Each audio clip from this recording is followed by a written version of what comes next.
नमस्कार, मी संतोष सानप. मी आता जालन्यावरून निघालोय, पनवेलला चाललोय. इथून मागं पण माझ्यासोबत अशी 1-2 वेळेस घटना घडली. आजची ताजी घटना आहे बघा, लाईव्ह घटना आहे. हे खिळे बघा, हे समृद्धी हवे. 1 तास झाले पोलिसवाल्यांना फोन करतोय. समोरच्या गाडीचे 4 टायर पंक्चर झालेत. पोलीसची मदत अजिबात होत नाही या रोडवरती.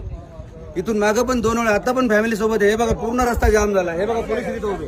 अजिबात आता पोलीस आहे. हे खिळे दाखव, सगळे दाखव खिळे, पूर्ण खिळ्यांजवळ उभे. इकडे घे, इकडे.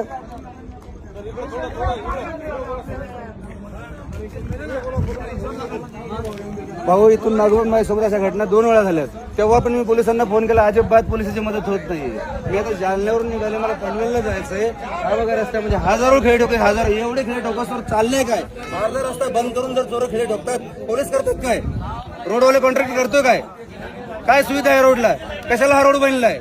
हा समृद्धी एका लोकांचा जीव घ्या रोड बनलाय, तेच समजत नाही.